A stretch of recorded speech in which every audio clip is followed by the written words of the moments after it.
Hi, എല്ലാവർക്കും എൻ്റെ ഇന്നത്തെ വീഡിയോയിലേക്ക് സ്വാഗതം. ഇന്നൊരു ചെറിയൊരു മോർണിംഗ് വ്ലോഗ് എടുക്കാമെന്ന് വിചാരിച്ചു. എണീറ്റതേ ഉള്ളൂ. ഇന്ന് വീക്ക് ഡേ ആണ്. പക്ഷേ ശ്രീഹരിക്ക് ഇന്ന് ഓഫീസിൽ പോകണം. ഇന്ന് ഞങ്ങൾക്ക് രാവിലെ അതിന് പകരം വേറെ ഇടം വരെ പോകണം. അപ്പോൾ അതുകൊണ്ട് തന്നെ നമുക്ക് എല്ലാം വേഗം ഉണ്ടാക്കണം. അപ്പം രാവിലെ സ്ഥിരം വീക്ക് ഡേയ്സിൽ ദോശയാണ്. അപ്പം ഞാൻ റാഗി ദോശയെല്ലാം അരച്ച് വെച്ചിട്ടുണ്ട്. അപ്പോൾ അത് എല്ലാം ഇപ്പം ഇങ്ങനെ ഞാനൊരു ഉച്ചയ്ക്ക് 2 മണിക്കൊക്കെ അരച്ച് കഴിഞ്ഞാൽ ഈ ഒരു സമയമൊക്കെ ആകുമ്പോഴത്തേനും നന്നായിട്ട് പൊങ്ങി കിട്ടും.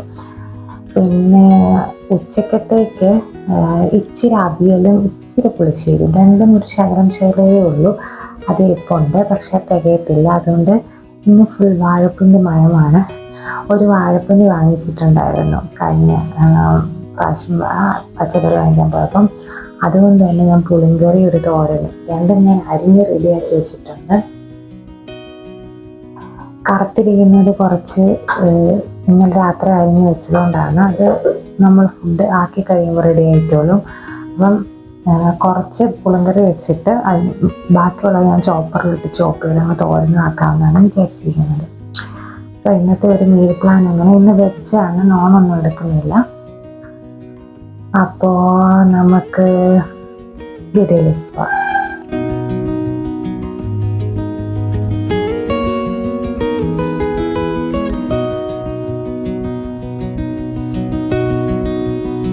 അപ്പോൾ നമുക്ക് രാവിലത്തെ പരിപാടികളൊക്കെ സ്റ്റാർട്ട് ചെയ്യാം. അപ്പം ബ്രേക്ക്ഫാസ്റ്റും ലഞ്ചും ഒരുമിച്ച് ഉണ്ടാക്കാനാണ് എൻ്റെ ഒരു പ്ലാന്. അപ്പോൾ രാവിലെ ഞങ്ങൾക്ക് ഇതൊക്കെ ഉണ്ടാക്കി വെച്ചിട്ട് ഒന്ന് ഹോസ്പിറ്റലിൽ പോയി ഡോക്ടറെ കാണണം. ഒരു 10 മണിയൊക്കെ ആകുമ്പോഴത്തേനും ഞങ്ങൾക്ക് ചെല്ലണം. അപ്പം അവിടെ നല്ല തിരക്കായിരിക്കും. അതുകൊണ്ട് തന്നെ ഞാൻ വിചാരിച്ചു ഫുഡ് ഉണ്ടാക്കി വെച്ചിട്ട് പോയി കഴിഞ്ഞാൽ വരുമ്പോൾ അപ്പോൾ കുറച്ച് താമസിച്ചാലും വലിയ കുഴപ്പമില്ല, നമുക്ക് ഉച്ചയ്ക്ക് വന്ന് വലിയ പരിപാടിയില്ലല്ലോ. അപ്പോൾ ആ ഒരു മൈൻഡ് സെറ്റിലാണ് എനിക്ക് ചെയ്ത് തുടങ്ങിയത്.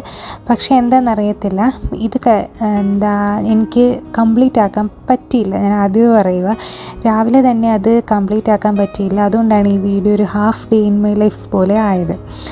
അപ്പോൾ ഞാൻ ആദ്യം തന്നെ വാഴപ്പിണ്ടി ഉപ്പും മുളക് പൊടിയും ഒക്കെ ഇട്ട് കുറച്ച് വേവിക്കാൻ വെച്ചു.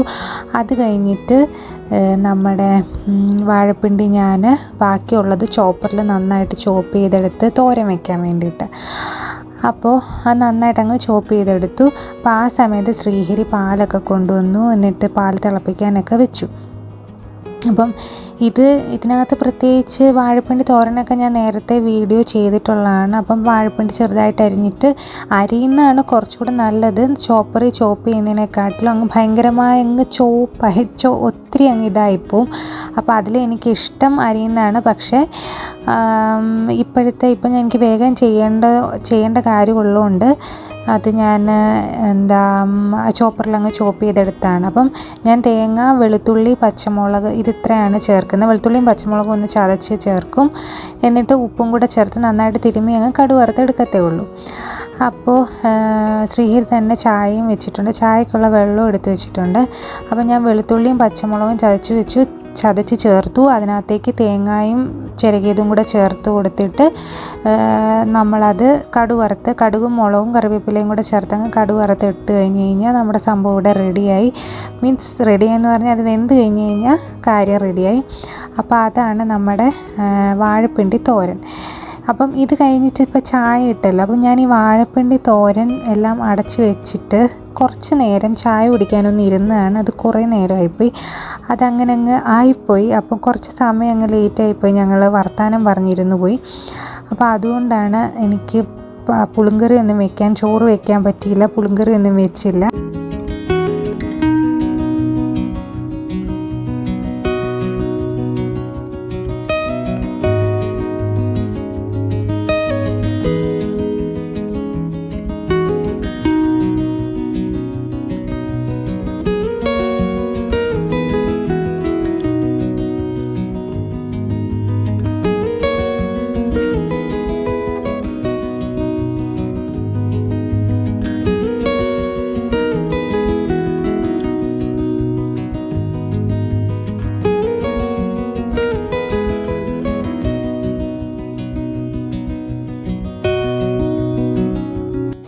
പിന്നെ ഇതെല്ലാം കഴിഞ്ഞിട്ട് വന്ന് ഞാനതിലൊരു ലോ ഫ്ലെയിമിലാണ് വെച്ചിരിക്കുന്നത് വാഴപ്പിണ്ടി. അപ്പോൾ അവിടെ കുറച്ച് നേരം ഞാൻ ചായ കുടിക്കാൻ വേണ്ടിയിട്ടിരുന്നു. വന്ന് കഴിഞ്ഞപ്പോഴത്തേനും എനിക്ക് മനസ്സിലായി ഇനി ഞാൻ കൂടുതൽ പുഷ് ചെയ്ത് കഴിഞ്ഞാൽ ഒന്നും നടക്കാൻ പോകുന്നില്ല, ഒന്നും തീരാൻ പോകുന്നില്ല.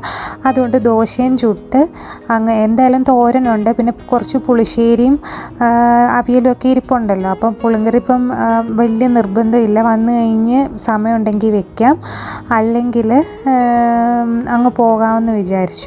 അപ്പം തോരൻ അവിടെ ഏകദേശമൊക്കെ ആയിട്ടുണ്ട്.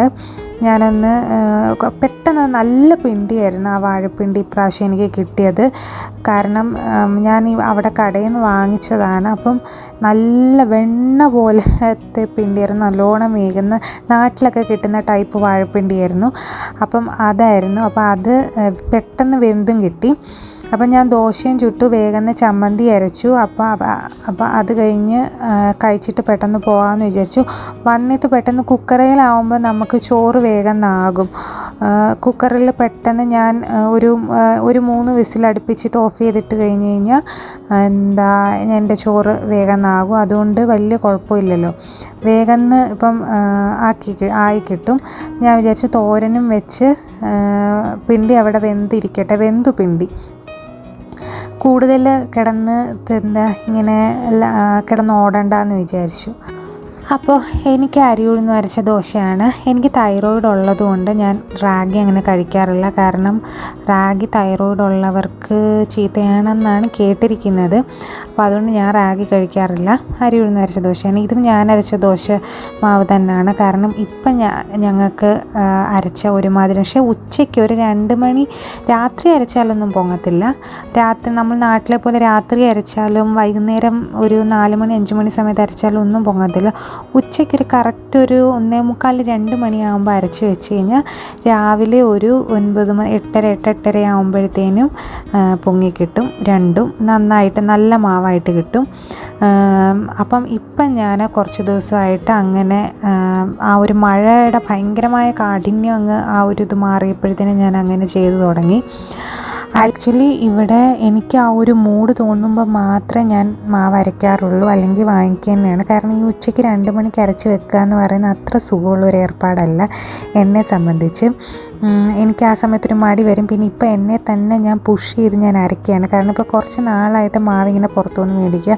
അപ്പം ഞാൻ തന്നെ വിചാരിച്ചു ആ ഒരു സമയത്ത് എങ്ങനെയെങ്കിലും ഒരു 1.5 ആ ഒരു ഉച്ചക്കത്തെ ഫുഡ് ഉണ്ടാക്കി വെച്ചിട്ട് അരയ്ക്കാം. അങ്ങനെ ഞാൻ നിർബന്ധം വിചാരിച്ച് ചെയ്യുന്ന കാര്യമാണ്. അപ്പോൾ അതുകൊണ്ട് ഇപ്പം അരി ഉഴുന്നും റാഗിയും ഞാൻ ഒരാഴ്ചത്തേക്ക് ഇങ്ങനെ അരച്ചു വെക്കും. പിന്നെ നമ്മുടെ ഇവിടെ ഇപ്പം ഞാൻ നമ്മുടെ ചമ്മന്തിക്ക് സാധാരണ ഒരു വൈറ്റ് ചട്നിയാണ് ഉണ്ടാക്കുന്നത്, കടുക് വറുത്ത ചട്നിയാണ്. അപ്പം അത് കടുക് മുളകും കറിവേപ്പില ഉഴുന്നുപരിപ്പും ഒക്കെ ഇട്ട് കടുക് വറുത്ത് അതൊന്ന് ചൂടാക്കി എടുക്കുക. എനിക്ക് 2 ഈ അരി ഉഴുന്നും അരച്ച ദോശയും കൂടെ ചുട്ട് കഴിഞ്ഞ് കഴിഞ്ഞാൽ നമ്മുടെ കാര്യങ്ങളൊക്കെ ഇവിടെ റെഡിയായി. ഇനി കഴിച്ചിട്ട് ഞങ്ങളങ്ങ് പോവുകയാണ്. വേഗം പാത്രം പോലും ഒന്നും കഴുകുന്നില്ല. അപ്പോൾ ഞങ്ങൾ വേഗം കഴിച്ചിട്ട് ഇറങ്ങി. ഇവിടെ അടുത്താണ് ഹോസ്പിറ്റൽ, പക്ഷെ അവിടെ ഭയങ്കര തിരക്കാണ്. ഇത്തിരി താമസിച്ച് കഴിഞ്ഞാൽ ഭയങ്കര തിരക്കാണ്. അപ്പം ഞങ്ങൾ ഡോക്ടറെയൊക്കെ കണ്ടിട്ട് ഇറങ്ങി. വേറെ എവിടേക്കും പോകുന്നില്ല, നേരെ വീട്ടിലേക്ക് പോവാണ്. നമ്മൾ പോയിട്ട് വന്നു. ആക്ച്വലി എനിക്ക് മൊത്തമൊന്നും ഫുഡ് ഉണ്ടാക്കാൻ പറ്റിയില്ല. വേഗം പോയിട്ട് പക്ഷെ വേഗം കാണാൻ പറ്റിയോണ്ട് അതേസമയം അവിടെ നിൽക്കേണ്ട ആവശ്യം വന്നില്ല. അതുകൊണ്ട് വേഗം തിരിച്ചു വന്നു. അപ്പോൾ നമ്മൾ തോരൻ വെച്ചിട്ടേ ഉള്ളായിരുന്നു. പിണ്ടി നമ്മൾ വേവിച്ച് വെച്ചു. ഇനി അത് അരപ്പ് ചേർക്കണം. പിന്നെ പാത്രം കഴുകൽ പരിപാടിയൊക്കെ ഉണ്ട്. അപ്പം ഇനി ഞാൻ ഡ്രസ്സൊന്നും മാറിയില്ല. ഡ്രസ്സൊക്കെ മാറിയിട്ട് വേഗം നമുക്ക് പിണ്ടി പുളിങ്കറി ഉണ്ടാക്കാം. പിന്നെ ചോറ് വെക്കണം. ഇന്നൊരു മോർണിംഗ് വ്ലോഗ് പോലെ ഞാൻ സ്റ്റാർട്ട് ചെയ്തതാണ്. പക്ഷേ ഒരു half day in my life പോലെ ഞാൻ നിർത്താമെന്ന് വിചാരിക്കുന്നു. അപ്പം നമുക്കിനി ഞാൻ ഡ്രസ്സൊക്കെ മാറിയിട്ട് നമുക്ക് ചോറും വെക്കണം, പുളിങ്കറിയും വെക്കണം. അപ്പം ഡ്രസ്സൊക്കെ മാറി വന്നിട്ട് കാണാം. അപ്പം ഞാൻ വേഗം ഡ്രസ്സൊക്കെ മാറി അടുക്കളയിലേക്ക് വന്ന് ഞാൻ അരി അങ്ങോട്ട് ഇട്ട് കഴിഞ്ഞപ്പോഴത്തേനും പുറത്ത് ഭയങ്കര മഴയൊക്കെ. അതിന് തൊട്ട് മുമ്പാണ് ഞങ്ങൾ ഇങ്ങോട്ട് വന്നപ്പോൾ ഞാൻ ആ ഹോസ്പിറ്റലിൻ്റെ അവിടെയൊക്കെ വെച്ചെടുത്തല്ല. അപ്പോഴൊക്കെ നല്ല വെട്ടവും വെളിച്ചവും വെയിലും ഒക്കെ ഉണ്ടായിരുന്നു. ഇങ്ങോട്ട് കയറി കഴിഞ്ഞപ്പോഴത്തേനും നല്ല ഒന്നാന്തരം മഴ പെയ്യാൻ തുടങ്ങി. അപ്പം ഞാൻ വേഗം അരിയൊക്കെ അടുപ്പത്തിട്ടു. അപ്പോഴാണ് നമ്മുടെ തേങ്ങ ഇല്ലായിരുന്നു. പുളിങ്കറിക്ക് വേണ്ടിയിട്ട് കുറച്ച് തേങ്ങ അരയ്ക്കാൻ തേങ്ങ ഇരിപ്പിലായിരുന്നു ചമ്മന്തിക്കൊക്കെ എടുത്ത് കഴിഞ്ഞപ്പോൾ. അപ്പം ഞാൻ തേങ്ങയുമായിട്ടൊരു മൽപ്പിടുത്തം നടത്തുകയാണ്. ഇവിടെ വെട്ടുകത്തി പോലുള്ള സംഭവം ഒന്നുമില്ല. ഞങ്ങൾ ചുറ്റികയിലാണ് തേങ്ങ പൊട്ടിക്കുന്നതൊക്കെ. അതിൻ്റെ ആവശ്യം തോന്നിയിട്ടുള്ളത് കൊണ്ട് ഇതുവരെ മറ്റേ വെട്ടുകത്തി ഒന്നും വാങ്ങിച്ചു വെച്ചിട്ടില്ല. ഇതിലേറ്റവും ബുദ്ധിമുട്ടുള്ള കാര്യം ഇതിൻ്റെ ഈ കണ്ണിൻ്റെ ഭാഗം ഇവർ കളയാതല്ലേ തരുന്നത്. അപ്പം അത് കളയുക എന്നുള്ളത് ഇച്ചിരി മെനക്കെട്ട പരിപാടിയാണ്. നമ്മുടെ അടപ്പ് തെറിക്കും. അപ്പോൾ അതൊക്കെ കഴിഞ്ഞ് തേങ്ങ ഒരു രീതിയിലൊക്കെ പൊട്ടിച്ച് ഞാനെടുത്ത്. എനിക്ക് ആ തേങ്ങാവെള്ളം കുടിക്കണമായിരുന്നു. അതായിരുന്നു എൻ്റെ മെയിൻ ഉദ്ദേശം. അപ്പം അത് വലിയ ഷേപ്പിലൊന്നും അല്ല അത് പൊട്ടി കിട്ടുന്നത്, കാരണം ചുറ്റി കൊണ്ട് പൊട്ടിക്കുന്നതാണ്. അപ്പോൾ അത് ആ ഒരു ഷേപ്പിലേക്കേ വരത്തുള്ളൂ. പിന്നെ ഞാൻ കുറച്ച് ചൂടുവെള്ളത്തിലിട്ട് വെച്ചു. നമ്മുടെ പുളിങ്കറിക്ക് വേണ്ടിയിട്ട് ഒരു ശകലം പുളി മതി. അപ്പോൾ അതൊന്ന് ഇച്ചിരി വെള്ളത്തിൽ ഞെരടി അങ്ങ് ഇട്ട് മാറ്റി വെച്ചു. ഇനി നമുക്ക് തേങ്ങ തിരുമ്മിയിട്ട് ബാക്കി കാര്യങ്ങളൊക്കെ ചെയ്യാം. ഒന്നുമില്ല, തേങ്ങ തിരുമ്മി ഞാൻ കുറച്ച് തേങ്ങ അതിന് വേണ്ടിയിട്ടുള്ള തേങ്ങ ആയപ്പോൾ തന്നെ ഞാൻ നിർത്തിയിട്ട് നമ്മുടെ പുളിങ്കറി പിണ്ടി ഒന്നുകൂടെ അത് രാവിലെ വേവിച്ച് വെച്ചിട്ട് പോയതല്ലേ. അപ്പം പുളിവെള്ളവും കൂടെ ചേർത്ത് നന്നായിട്ടൊന്ന് തിളപ്പിച്ചു. എന്നിട്ട് അരപ്പ് തേങ്ങ, ജീരകം, ചെറിയ ഉള്ളി അതും കൂടെ നന്നായിട്ട് അരച്ചങ്ങ് ഈ വെള്ളത്തിലേക്ക് നമ്മുടെ വേവിച്ച പിണ്ടിയിലേക്ക് ചേർത്ത് കൊടുത്തിട്ട് ഒന്ന് ആ അരപ്പൊന്ന് വേകാൻ വേണ്ടിയിട്ട് ഒരു തിള വരാൻ വേണ്ടിയിട്ട് വെച്ചു. ആ സമയം കൊണ്ട് ബാക്കി തേങ്ങയും കൂടെ ഞാനങ്ങ് തിരുമ്മി വെച്ചു. ഇനി നമുക്ക് ജസ്റ്റ് കടുക്, മുളക്, കറിവേപ്പില ഇട്ട് കടു വറുത്ത് കഴിഞ്ഞാൽ നമ്മുടെ പിണ്ടി പുളിങ്കറി ഇവിടെ റെഡിയായി. എനിക്ക് ഭയങ്കര ഇഷ്ടമുള്ള കാര്യമാണ് പിണ്ടി പുളിങ്കറി, പിണ്ടി തോരൻ, പിണ്ടി പച്ചടി, ഈ വക ഐറ്റംസൊക്കെ. പിണ്ടി പറ്റ്, ഞങ്ങളിങ്ങനെ മീൻ പറ്റിക്കുന്ന പോലെ പിണ്ടി പറ്റുണ്ടാക്കും. ഞാൻ എൻ്റെ ലോങ് വീഡിയോസിലൊക്കെ ഞാൻ കാണിച്ചിട്ടുള്ളതാണത്. അപ്പം ആ വക ഐറ്റംസൊക്കെ എനിക്ക് ഭയങ്കര ഇഷ്ടമുള്ള കാര്യമാണ്. അപ്പോൾ ഇത് നമുക്ക് ഇനി ഞാൻ കടു വറുത്തിട്ട് അടച്ചു വെച്ചു. ഇതുകൊണ്ട് കുറച്ച് പുളിശ്ശേരി ഇരിപ്പുള്ളൂ, അതാണ് ഞാൻ പിണ്ടി പുളിങ്കറി വെച്ചത്. പിന്നെ കുറച്ച് അവിയലും ഇരിപ്പുണ്ട്. ഇത് രണ്ടും ഒന്ന് ചൂടാക്കി എടുക്കണം, അത്രേ ഉള്ളൂ. പിന്നെ നമ്മുടെ തോരൻ ഇവിടെ നേരത്തെ റെഡി ആയിരിപ്പുണ്ട്. അപ്പം നമ്മുടെ ഊണൊക്കെ ഏകദേശമൊക്കെ റെഡിയായി. ജസ്റ്റ് അവിയലൊന്ന് ഞാനൊന്ന് ചൂടാക്കിയെടുത്തു. അത് ഞാൻ രാവിലെ നേരത്തെ എടുത്ത് വെച്ചതുകൊണ്ട് അതിൻ്റെ തണുപ്പൊക്കെ ഓൾറെഡി മാറിയിരിക്കുമായിരുന്നു. അപ്പം ഒന്ന് ലോ ഫ്ലെയിമിലിട്ട് രണ്ടും ഒന്ന് ചൂടാക്കി വെച്ചാൽ മാത്രം മതി. പിന്നെന്തായിരുന്നു, നമ്മുടെ ചോറും റെഡിയായി. അപ്പോൾ അത് ഞാനങ്ങ് വാർത്തിടുകയാണ്. അതും കൂടെ വാർത്തിട്ട് കഴിഞ്ഞാൽ ഇനിയും ക്ലീനിങ് പരിപാടികൾ മാത്രമേ ഉള്ളൂ. അപ്പം വേഗം പാത്രമൊക്കെ കഴുകി നമ്മുടെ സ്റ്റൗവൊക്കെ ഒന്ന് വേഗം തന്നെ അപ്പം ക്ലീൻ ചെയ്ത് വെച്ച് കഴിഞ്ഞാൽ പിന്നെ നമുക്ക് രാത്രിയിലൊന്നും അപ്പോൾ അങ്ങ് ക്ലീനിങ് പരിപാടി തീർത്ത് കഴിഞ്ഞാൽ നമുക്ക് ഈ അധികം കിടന്നങ്ങ് ഇത് ചെയ്യേണ്ട കാര്യമില്ല. പിന്നെ വൃത്തിയായിട്ട് കിടക്കുകയും ചെയ്യും. അപ്പം ഞാൻ എല്ലാ ബ്രേക്ക്ഫാസ്റ്റും ലഞ്ചും ഡിന്നറും കഴിഞ്ഞ് കഴിയുമ്പം ഞാൻ ചെറുതായിട്ടൊന്ന് എല്ലായിടും നമ്മൾ യൂസ് ചെയ്ത ഭാഗങ്ങളെല്ലാം ഒന്ന് ക്ലീൻ ചെയ്തിടും. അപ്പം ഞാൻ അതെല്ലാം ചെയ്ത് എല്ലാം ഇട്ടു. അത് കഴിഞ്ഞ് പിന്നെ നമുക്ക് ചോറുണ്ടാൽ മാത്രം മതി. അപ്പം നമ്മുടെ അടുക്കളയൊക്കെ സെറ്റായിട്ടിരിക്കുകയാണ്. അപ്പോൾ ഞാൻ ഈ വീഡിയോ ഇവിടെ വെച്ച് അവസാനിപ്പിക്കുകയാണ്. ഞാനിതൊരു മോർണിംഗ് വ്ലോഗായിട്ട് സ്റ്റാർട്ട് ചെയ്തതാണ്. പക്ഷേ എനിക്ക് മോർണിംഗിൽ തന്നെ ഇത് ഇത്രയും ചെയ്ത് തീർക്കാൻ പറ്റിയില്ല. ഞാൻ അങ്ങനെയാണ് വിചാരിച്ചിരുന്നത്, എല്ലാം ചോറൊക്കെ റെഡിയാക്കി വെച്ചിട്ട് പോകണമെന്നായിരുന്നു. പക്ഷേ അത് പറ്റിയില്ല. അപ്പോൾ ഞാനിത് ഉച്ച വരെ കൊണ്ടുപോയി. അപ്പോൾ ഇതൊരു half day in my life പോലെ ആയിപ്പോയി. അപ്പോൾ വീഡിയോ ഇഷ്ടപ്പെട്ടെങ്കിൽ വീഡിയോ ഒന്ന് ലൈക്ക് ചെയ്യുക, ഷെയർ ചെയ്യുക, ചാനൽ ഒന്ന് സബ്സ്ക്രൈബ് ചെയ്യുക. ഇനി വീണ്ടും അടുത്തൊരു വീഡിയോ വരുന്നിടം വരെ താങ്ക് യു സോ മച്ച്.